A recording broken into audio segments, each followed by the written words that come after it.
ஓம் நமச்சிவாய. வணக்கம் நண்பர்களே, உங்கள் ஜோதிடர் தர்மராஜன். இன்று நாம் காண இருக்கும் தலைப்பு எதை பற்றி என்றால் 2025ஆம் ஆண்டு அக்டோபர் மாத ராசி பலன்கள் வரிசையிலே காலபுருஷ தத்துவப்படி 8வது ராசியான விருச்சிக ராசியை பற்றி இப்ப விரிவா பார்க்கலாம். அதற்கு முன்னாடி நம்ம சேனலை இப்பதான் நீங்க முதல் முறையா பாக்குறீங்க அப்படின்னா நம்ம சேனலை சப்ஸ்கிரைப் பண்ணுங்க, கூடவே பெல் பட்டனையும் அழுத்துங்க. அப்போதான் நான் போடுற ஒவ்வொரு வீடியோவும் உங்களுக்கு உடனுக்குடனா வரும். வாங்க வீடியோக்குள்ள போகலாம். பொதுவாக விருச்சிக ராசியை பொறுத்த வரைக்கும் இந்த அக்டோபர் மாதத்திற்கு உங்களுக்கு சிறப்பான பலன்கள் ஏற்பட போகுது அப்படின்னு கூட பொதுவாக சொல்லலாம். பொதுவாக ராசிநாதனை பார்த்தீங்கன்னா குரு பார்க்க போறாப்புல. ராசிநாதன் செவ்வாயை பொறுத்த வரைக்கும் குரு பார்வையில தான் இருக்கிறாப்புல இந்த மாதம் முழுவதுமே. அப்படி இருக்கும் பொழுது பொதுவாக உங்களுடைய ராசிநாதன் செவ்வாய் விரயஸ்தானம் 12ஆம் இடத்துல இருக்கிறாப்புல 27ஆம் தேதி வரையும். 27ஆம் தேதிக்கு பிறகு ஜென்ம ராசியில வராப்புல. அதாவது 18ஆம் தேதி வரையும் ராசிநாதன் செவ்வாயை குரு பார்க்கிறாரு. 18ஆம் தேதிக்கு பிறகு பார்த்தீங்கன்னா ராசியை பார்த்தீங்கன்னா குரு பார்க்கிறாப்புல. அப்படி இருக்கும்பொழுது பேரு, புகழ், மதிப்பு, மரியாதை, அந்தஸ்து உயரக்கூடிய நிலை உங்களுக்கு ஏற்படும். இது வரைக்கும் உங்களுக்கு விரைய செலவாக ஏற்பட்டு இருந்தாலும் இந்த மாதத்துல பெரிய விரைய செலவு ஏற்படுறதுக்கு வாய்ப்புகள் இல்லை. அதாவது தன்னம்பிக்கை இல்லாமல் இது வரைக்கும் நீங்க இருந்திருப்பீங்க. இந்த மாதத்துல தன்னம்பிக்கை உயரும். பேரு, புகழ், மதிப்பு, மரியாதை உயரக்கூடிய நிலை ஏற்படும். சேமிக்கக்கூடிய பழக்கம் இந்த மாதத்துல ஒரு சில நபர்களுக்கு ஏற்படும். அதாவது ராசிநாதன் செவ்வாயை பொறுத்த வரைக்கும் குரு பார்வையில இருக்கிறதால இந்த மாதத்தை பொறுத்த வரைக்கும் அதிகமான கோபங்கள் வர்றதுக்கு வாய்ப்புகள் இல்லை அப்படின்னு கூட பொதுவாக சொல்லலாம். கணவன் மனைவிக்குள்ள ஒற்றுமை ஏற்படக்கூடிய நிலை ஏற்படும். பிரிந்த கணவன் மனைவி கூட இந்த மாதத்துல சேரக்கூடிய நிலை உங்களுக்கு சிறப்பான முறையில இருக்கு.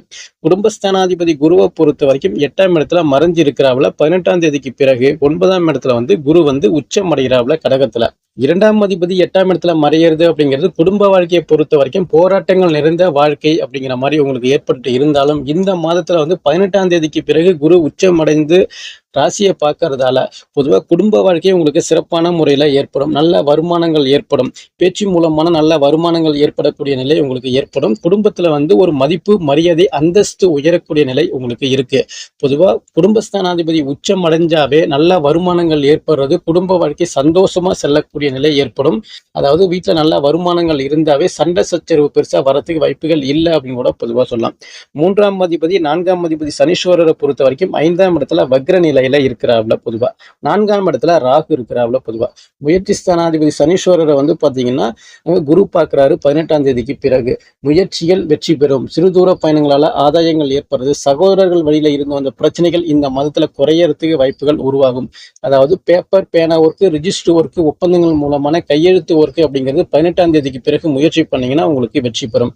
4ஆம் இடத்துல ராகு இருக்கிறதால சுகபோக வாழ்க்கை அப்படிங்கிறது உங்களுக்கு சிறப்பாக ஏற்படும். 18ஆம் தேதி வரையும் 4ஆம் இடத்த குரு பார்க்கிறார்.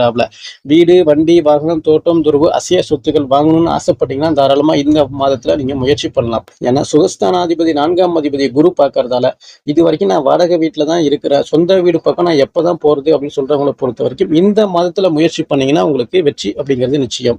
தாயாருக்கு இருந்து வந்த உடல் சார்ந்த பிரச்சனைகள் குறையும். படிப்புல இருந்து வந்த தடங்கள் தாமதம் அப்படிங்கிறது குறையும். 2 சக்கர வாகனமோ இல்ல 4 சக்கர வாகனமோ வாங்குறதுக்கு ஆசைப்பட்டீங்கன்னா இந்த மாதத்துல வாங்கலாம். முடிஞ்ச வரைக்கும் கடன் இல்லாம வாங்குறது ரொம்ப நல்லது. 6ஆம் அதிபதி செவ்வாயை பொறுத்த வரைக்கும் விரயஸ்தானத்துல இருந்து 6ஆம் இடத்தை பார்க்கறதால வண்டி வாகனங்கள்ல போகும்போது பார்த்து கவனமா போறது ரொம்ப நல்லது. தேவையில்லாத நபர்கள்ட்ட பேசுறது, பழகிறது, இது போல விஷயங்கள் வேண்டாம். கடன் பெற்று எந்த ஒரு நிகழ்ச்சியும் செய்யாமல் இருக்கிறது ரொம்ப நல்லது. இந்த மாதத்தை பொறுத்த வரைக்கும் இருக்கிற கடனை நீங்க திருப்பி கொடுத்தாவே போதும். புதிய கடன் வாங்காமல் இருக்கிறது ரொம்ப நல்லது. வீண் விரய செலவு, மருத்துவ செலவு, இது போல விஷயங்கள் இந்த மாதத்துல உங்களுக்கு வர்றதுக்கு கூடும். முடிஞ்ச வரைக்கும் கவனமா இருந்தீங்கன்னா ரொம்ப நல்லது. 7ஆம் அதிபதி சுக்கிரனை பொறுத்த வரைக்கும் 10ஆம் இடத்துல 9ஆம் தேதி வரையும் கேதுவோடைய பிடியில இருக்கிறாப்ல. பிறகு 7ஆம் அதிபதி லாபஸ்தானத்துல நீசம் அடைகிறாப்ல. பொதுவா உங்களுடைய சுய ஜாதகத்துல சுக்கிரன் கேது சேர்க்கை இருக்கிறவங்க ரொம்ப கவனமா இருக்கணும். கணவன் மனைக்குள்ள சண்டை சச்சரவு, பிரிவு நிலை, கருத்து வேறுபாடு, மிஸ் அண்டர்ஸ்டாண்டிங், இது போல விஷயங்கள் ஏற்படுறதுக்கு வாய்ப்புகள் உருவாகும். முடிஞ்ச வரைக்கும் யாராவது ஒரு நபர் விட்டு கொடுத்து அனுசரிச்சு போறது நல்லது. அதாவது நீங்க விட்டு கொடுத்து அனுசரிச்சு போனாவே ரொம்ப நல்லது.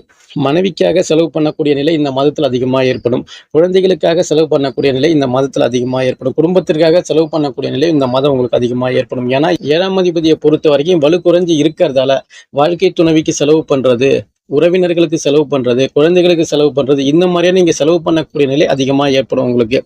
சுக்கிரனை பொறுத்த வரைக்கும் நீசம் அடைஞ்சு பரிவர்த்தனை யோகத்துல இருந்தாலும் சனியோட பார்வையில இருக்கிறதால எந்த ஒரு விஷயமே உங்களுக்கு தடங்கள் தாமதம் ஏற்படக்கூடிய நிலை ஏற்படும்.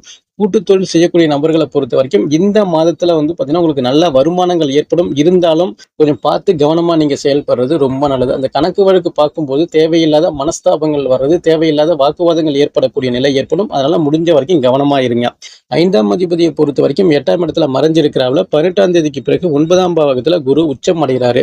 இது வரைக்கும் குழந்தை பாக்கியத்திற்காக முயற்சி பண்ணக்கூடிய நபர்களை பொறுத்த வரைக்கும் இந்த மாதத்துல 18ஆம் தேதிக்கு பிறகு உங்களுக்கு புத்திர பாக்கியம் உருவாகிறதுக்கு நிறைய வாய்ப்புகள் உருவாகும். ஏன்னா குருவை பொறுத்த வரைக்கும் கடகத்துல உச்சம் அடைந்து 5ஆம் இடத்தை பார்க்கறதால புத்திர பாக்கியம் உங்களுக்கு சிறப்பா ஏற்படும். குழந்தைகளுக்கும் உங்களுக்கும் இது வரைக்கும் சண்டையா போயிட்டு இருக்கு, ஒரு மனஸ்தாபமா இருக்கு அப்படின்னா இந்த மாதத்துல நீங்க ஒற்றுமையா செயல்படுவீங்க. இது வரைக்குமே உங்களுடைய பசங்க உங்க பேச்சை கேட்கல, உங்களுக்கு ஒரு முக்கியத்துவம் கொடுக்கல அப்படின்னு சொல்றவங்களை பொறுத்த வரைக்கும் இந்த மாதத்துல உங்களுடைய குழந்தைகளுக்கும் உங்களுக்கும் ஒற்றுமையா செயல்படக்கூடிய நிலை ஏற்படும். உங்க பேச்சை கேட்கக்கூடிய நிலை உங்களுக்கு சிறப்பான முறையில இருக்கு. இது வரைக்குமே காதல் தோல்வியில உள்ள நபர்களை பொறுத்த வரைக்கும் இந்த மாதத்துல 18ஆம் தேதிக்கு பிறகு காதல் வெற்றி பெறும். ஒரு சில நபர்களுக்கு புதிய காதல் மலரக்கூடிய நிலையும் ஏற்படும். பிரிந்த உறவா இருக்கட்டும், இல்ல பிரிந்த கணவன் மனைவியா இருந்தாலும் சரி, இல்ல காதலர்களாக இருந்தாலும் சரி, இந்த மாதத்துல வந்து உங்களுக்கு ஒற்றுமையா செயல்படக்கூடிய நிலை உங்களுக்கு சிறப்பான முறையில இருக்கு. 8ஆம் அதிபதி புதனை பொறுத்த வரைக்கும் லாபஸ்தானத்துல 3ஆம் தேதி வரையும் இருக்கிறாப்ல, பிறகு விரயஸ்தானத்துக்கு வராப்ல. பொதுவா அதாவது புதனை பொறுத்த வரைக்கும் குரு பார்வையில இருக்கிறதால திடீர் லாபம், திடீர் அதிர்ஷ்டம், பணப்புழக்கம் இது போல விஷயங்கள் உங்களுக்கு ஏற்படும். பேப்பர் பேனா ஒர்க் மூலமான உங்களுக்கு வருமானங்கள் ஏற்படுறது, இது வரைக்கும் நிலுவையில ஏதாவது வம்பு வழக்குகள் இருக்கு, இல்ல கோர்ட்டு கேஸ் பஞ்சாயத்து இது மாதிரி போயிட்டு இருக்குன்னா இந்த மாதத்துல அந்த பிரச்சனைகள் உங்களுக்கு குறைந்து உங்களுக்கு சாதகமான சூழ்நிலை முடியறதுக்கு நிறைய வாய்ப்புகள் உருவாகும்.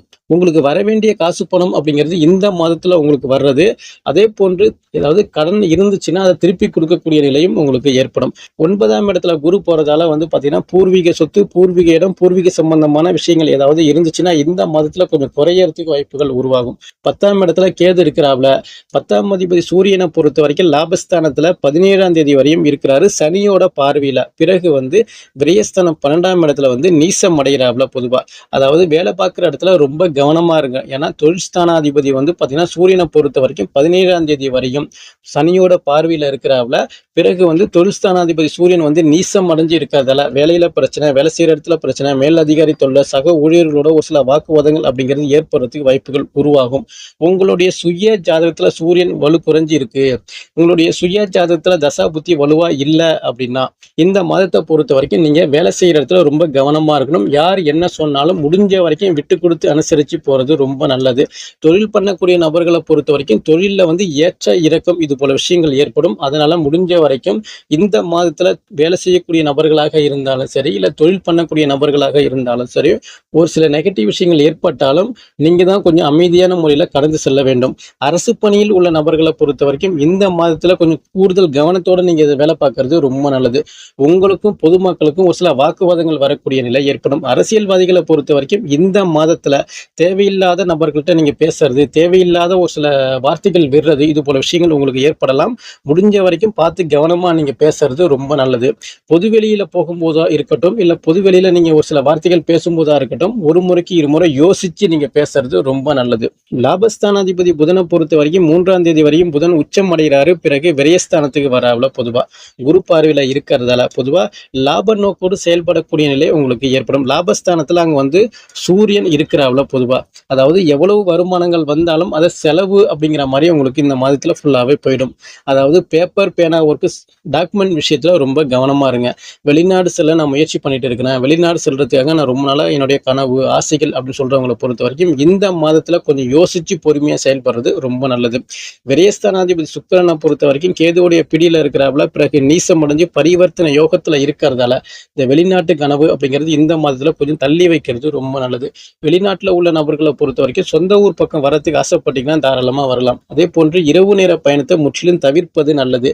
அப்படி இல்லை போகக்கூடிய அமைப்பு ஏற்பட்டது அப்படின்னா உங்களுடைய உடைமைகளை முடிஞ்ச வரைக்கும் பார்த்து கவனமா நீங்க எடுத்துட்டு போறது ரொம்ப நல்லது. பொதுவா இந்த மாதத்துல வந்து பாத்தீங்கன்னா ராசியை குரு பார்க்கிறாரு, 5ஆம் இடத்தையும் குரு பார்க்கிறாரு. பொதுவா இந்த மாதத்துல வந்து திருமணம் ஆகாத நபர்களுக்கு திருமணம் சார்ந்த விஷயங்கள் சிறப்பான முறையில பேச்சுவார்த்தை சுமூகமா முடியும். புத்திரப்பாக்கியம் இல்லாத நபர்களுக்கு புத்திரப்பாக்கியம் உருவாகிறது நிறைய வாய்ப்புகள் உருவாகும். வேலை இல்லாத நபர்களுக்கு புதிய வேலை கிடைக்கக்கூடிய நிலையும் ஏற்படும். ஏற்கனவே வேலையில இருக்கிறவங்களை பொறுத்த வரைக்கும் அவசரப்பட்டு வேலையை விட வேண்டாம் அப்படின்னு தான் பொதுவா சொல்லலாம். அதே போன்று காதலர்களாக இருந்தாலும் சரி, இல்ல கணவன் மனைவியாக இருந்தாலும் சரி, இது வரைக்கும் நீங்க பிரிஞ்சு வாழ்ந்துட்டு இருக்கீங்க, கஷ்டப்பட்டுட்டு இருக்கிறேன்னு சொல்றவங்கள பொறுத்த வரைக்கும் இந்த மாதத்துல ஒண்ணு சேரக்கூடிய நிலை உங்களுக்கு சிறப்பான முறையில இருக்கு. குடும்பத்தோட ஒற்றுமையா மகிழ்ச்சியா செல்லக்கூடிய நிலை இந்த மாதத்துல அதிகமா இருக்கு என்று கூறி மீண்டும் அடுத்த காணொளியில் உங்களை சந்திக்கின்றேன். நன்றி, வணக்கம். ஓம் நமச்சிவாய. வாழ்க வளமுடன்.